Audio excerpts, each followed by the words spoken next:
Mike is like a snake. He'll pop out on you. He get there too quick. But if you charge him, you're gonna smother everything because everything he push off his legs. He push off his legs so he too close. Like this, but if you give him room, I mean, everybody get knocked out going backwards. Like this, you give him room, you're gonna be messed up. Exactly, Mike. Beautiful. Yes, just like that, Mike Tyson. Excellent, Mike. Excellent, Mike. Well, you break him. Unpredictable. Exactly, Mike. Beautiful roll, Mike. Excellent. Excellent. Complete game. Complete game. Beautiful game. Complete. There's nothing to say. You're complete. Better and better every single day. His defense, his power, his speed, his endurance. Today he put everything together, the conditioning, everything that he need to put a great. Evander Holyfield broke down the upcoming matchup between Mike Tyson and Floyd Mayweather, emphasizing that Mayweather needs to carefully manage distance, stay active, and maintain consistent punching to disrupt Tyson's rhythm and increase his chances of victory. You know he's gonna be a lot quicker, and if he stay close to Mike, then his chance of winning gonna be great. But he try to stay back from Mike. He gonna get caught. Evander Holyfield noted that in boxing, anything can happen. He also pointed out that age could catch up to Mike Tyson, potentially causing him to fatigue unexpectedly during the fight. But you never know. Yeah, just like Mike quit in the ring, he got tired and just quit and just sit down. I'm done. Having known Mike Tyson since he was 17, Evander Holyfield has a deep understanding of Tyson's fighting style and mindset, insight few others can match. You know, Mike Tyson, I've been knowing Mike Garrett since he was 17 years old, and Mike and I always had a good time, yeah. Right.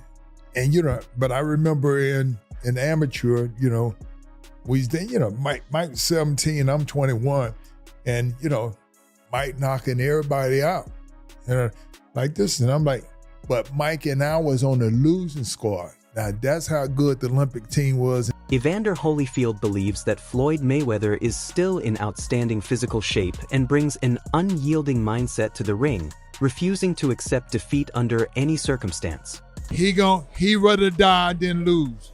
So he gonna always give his all, which is the big difference. And the big difference is everybody should have that attitude. And me being the only 4-time heavyweight champion of the world. Floyd Mayweather confidently promises fans an electrifying fight, pledging non-stop action and excitement from the first bell all the way to the final moment. We're going to throw a few punches like I'm taking this seriously and I'm trying to fight Tyson? I don't know. I just want to get the fans what they want to see, excite. Adola Adepo explains that Netflix's exhibition events are designed for pay-per-view style entertainment, expecting massive viewership thanks to Mike Tyson's star power. At the same time, he warns that these spectacles carry risks to fighters' long-term health. They're kind of picking and choosing, and they decided to pick this one. It will do big numbers. Trust me. I was talking to Gareth A. Davis about this today. I was like, if Netflix was around, or it was around, but if Netflix was a player in the game in 2015, how many people would have watched their first fight on Netflix? Bear in mind, 4.5 million people bought the pay-per-view for well over $100. Crazy. I mean, the pay-per-view generated over $500 million. Can you imagine how many people would have watched it on Netflix back then? Back then. They still will get a big number. I still think they'll get around the 70 million number. I really do. So although there'll be people like me scratching my head saying, why are they doing this? They're doing this because people will watch it. There will be a lot of people that watch this on Netflix. Sorry to interrupt the video, but this is very important and I'll be quick. If you're one of these people that watch the channel and don't hit that subscribe button or forgot to hit that subscribe button, please hit the subscribe. Even in peak condition, Mike Tyson surprises his trainer during sparring, showcasing incredible speed, explosive power, precise technique, and relentless intensity from start to finish. Please. Exactly, just in the beautiful roll, Mike. Excellent roll. Excellent defense, champ. This is the perfect head position. This we talk about it. 40 seconds. You are winning the fight, so there's no reason for you to rush. We are winning the fight. All good for us. Clean shot, Mike. Excellent. Nice left hook. Up. We're done. The job is over. We're done. 4, 3, 2, 1, and time! Oh, great work, man.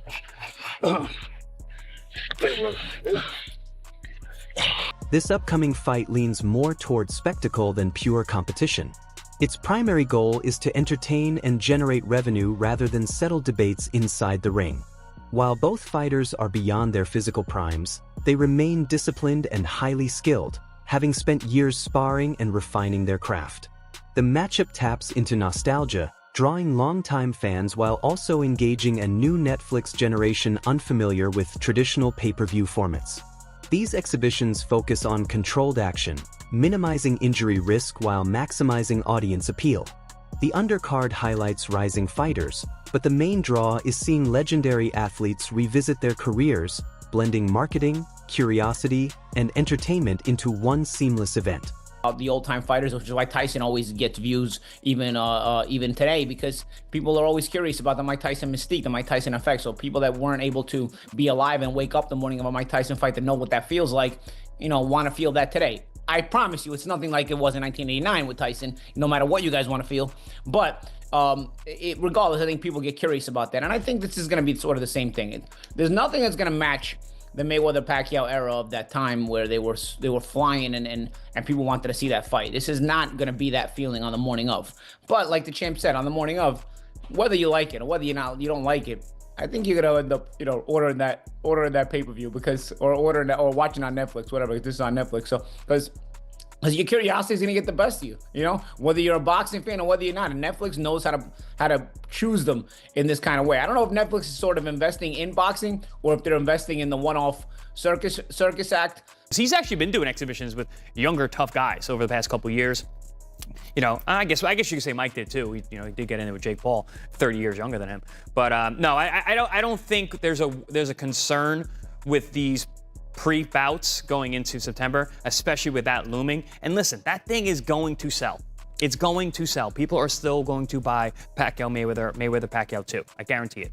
And you don't have to buy anything. It's on Netflix, comes with your subscription. It's not a pay-per-view. You can watch it for free. Or no, obviously once you have Netflix. Right. But this nothing's free anymore. Nothing's free anymore. You gotta be subscribed. Everything's behind a paywall. But this idea, Paul, you talked about the nostalgia.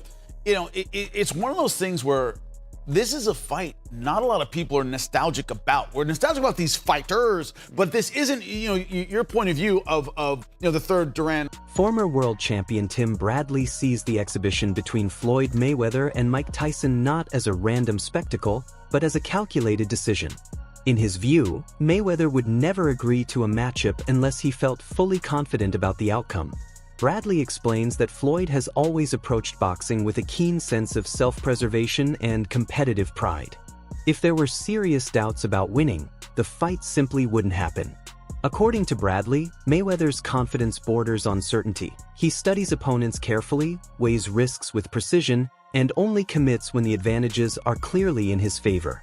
Bradley suggests that same pattern is repeating itself with this exhibition. Keep it a buck. Oh, he's sensitive as hell. Not only is he sensitive, the man, he's insecure like hell. He's insecure, and he got to have a leg up on you. And he saw the Barrios fight, and Barrios just got smashed by Ryan Garcia. And then now, he like, oh, shit, well, Barrios is all right. I'm better than Barrios. Even though I'm damn near 50, I'm still better than Barrios. My experience, my hand speed, I take care of myself. I had some exhibitions. I know I can still do this. That's what he thinks. Tim Bradley also highlights Mayweather's personality as a key factor. Throughout his career, Floyd Mayweather has projected an aura of superiority, often emphasizing both his undefeated record and his financial success. Bradley interprets this mindset as a driving force behind the exhibition. Mayweather's confidence and sense of invincibility influence every decision he makes. According to Bradley, Mayweather's ego isn't reckless, it's strategic. He aims to maintain his image of dominance while adding another lucrative event to his record. This combination of pride and calculation, Bradley argues, shapes the narrative around the matchup. Bradley also points to financial motivation. Even though Mayweather has earned extraordinary sums over decades, high-earning athletes often have high expenses. Exhibitions offer a way to generate massive revenue with lower long-term risk compared to championship bouts. The Tyson fight, Bradley suggests, gives Mayweather a chance to capitalize on global curiosity while reinforcing his brand. From this perspective, the event is as much a strategic business move as it is a sporting contest. It's sad, but it is what it is. And you know what? The money right now for content is crazy. Netflix is paying for any type of great-ass content, man. If you've seen the change with Netflix, man, I almost canceled my damn subscription with Netflix because I got sick and tired of seeing the same boring-ass on Netflix. And now they got this woman in place now, and she's seeking out, and she want the best of the best content. You know, they got podcasters and stuff all on Netflix now. I mean, it has grown crazy. So, you know, Jake Paul opened up the Netflix avenue. Yeah, he opened it up. And now, you know, you got old legends like Mayweather and Manny Pacquiao. Yeah, now they get their chance. Now they get their chance on Netflix, man, and making that great. Aid Oladipo offers a complimentary perspective on Floyd Mayweather, describing him as a mastermind who understands both boxing technique and the art of promotion. Oladipo explains that Mayweather has consistently turned attention into income. Whether facing elite champions or internet celebrities, he knows how to craft a narrative that keeps audiences engaged. The Tyson exhibition fits perfectly into this strategy. It blends nostalgia, rivalry, and unpredictability in a way that sparks conversation across generations. Oladipo emphasizes that Mayweather's brilliance lies in merging athletic credibility with marketing instinct, a balance few fighters in history have achieved. Inside the ring, Floyd is known for defensive mastery and tactical precision. Outside the ropes, he projects an image of wealth and extravagance that draws curiosity. According to Oladipo, this dual mastery explains why Mayweather's exhibitions continue to generate massive attention. Even critics who question the sporting value often find themselves watching. Obsessed with everything Floyd Mayweather did. I thought he was a genius when it comes to marketing and a genius in the ring. Like, it's very rare that the two go together, which is why I think everyone kind of fell in love with Conor McGregor, right? Because Conor McGregor was a genius outside the ring in terms of how to sell a fight. And in the octagon, he actually proved that he can fight as well. Floyd, obviously on a completely different level, but you know what I mean? Very similar. Someone that talks the talk and walks the walk. And Floyd most certainly did it. But I was obsessed with the 24/7 shows. Like, obsessed. We haven't seen, there's been a few people that have tried to kind of remake those 24/7s and they've fallen flat. Like, we haven't seen a good 24/7 since Floyd was in them. And they were voiced by Liv Schreiber, I think his name. I think that's the pronunciation anyway. Like, if Netflix are going to do one thing I beg of. Sean Porter approaches the matchup with measured caution. He notes that exhibitions are different from sanctioned title fights, but insists the unpredictability is still very real. Porter points out the stark stylistic contrast between Floyd Mayweather's calculated, defensive approach and Mike Tyson's historically explosive aggression. Even though both fighters are beyond their competitive primes, their identities in the ring remain formidable. Porter believes that when legends meet, raw emotion and instinct can often override conventional expectations, creating moments fans won't anticipate. History is kind of like sense for a street fight. It doesn't make sense for like a in the ring situation, and so it's kind of like, I guess for the sake of words, crazier things have happened, and then now you have to say, well, no, it doesn't get crazier than this. You're not kidding, right? Obviously we watched Mike Sean in November against Jake Paul. I think clearly those guys like each other. Floyd and Mike, not so much. Obviously, there's been some tension there over the years. Do you think they go in there, despite the fact that this is an exhibition fight? I mean, do they go in there and do they both try and take each other out? I don't know what that fight looks like. And, that kind of was my biggest apprehension with coming on with you guys today. It was like, how do you analyze what a fight between Mike Tyson and Floyd Mayweather could look like, right? So then you think about when Floyd got in the ring with Big. Sean Porter also highlights the uncertainty that comes with age. Reflexes, stamina, and recovery naturally evolve over time. While Floyd Mayweather relies on timing and precision, Mike Tyson depends on bursts of power and relentless forward pressure. Porter points out that exhibitions often blur traditional competitive intensity, yet pride can quickly reignite old instincts. That unpredictability, he explains, keeps analysts guessing.